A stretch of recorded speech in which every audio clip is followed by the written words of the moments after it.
একটু বসেন না, একটু ভাবেন যে আমাকে চলে যেতে হবে, চলে যেতে হবে। এই কোলাহল, এই ব্যস্ততা, এগুলো থাকবে, থাকবো না আমি। সাইয়েদনা ওমর ফারুক বলেছেন, মুতু ক্বাবলা আন তামুতু, মরার আগে একবার মরো। হাসিবু ক্বাবলা আন তুহাসাবু আলাইকুম, তোমার হিসাব নেওয়ার আগে তুমি একবার নিজের হিসাবটা করো না।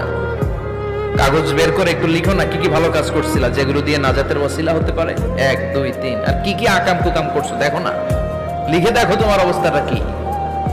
মরার আগে একবার মরো। মরার আগে খাটের মধ্যে শুয়ে শটান করে চোখ বন্ধ করে একবার মরার ভান করে দেখেন কেমন লাগে।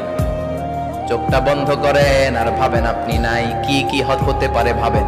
আপনার ছেলে মেয়েরা কান্না জুড়ে দিবে, আপনার প্রাণের স্ত্রী বিলাপ শুরু করে দিবে, বন্ধু বান্ধবের চিৎকার আর মাতম, স্থানীয় এলাকার মসজিদে ঘোষণা, অমুক এলাকার নিবাসী অমুক ভাই অমুকের ছেলে অমুক দুনিয়ায় নাই। সব আত্মীয়রা চলে আসবে, ফেসবুকে স্ট্যাটাস দেয়া হবে, সবাই সবাইকে জানাবে বিকাল 4টায় অমুক হাই স্কুল ময়দানে আপনার জানাজা। ছুটে আসবে, সবাই ছুটে আসবে আপনাকে শেষ বিদায় দিতে, গুড বাই জানানোর জন্য, আল ওয়াদা, বিদায় জানাতে আসবে সবাই। 4 তাকবীর দিয়ে আপনার জানাজা হবে, অশ্রুসিক্ত জানাজায় আপনার বিদায় হবে।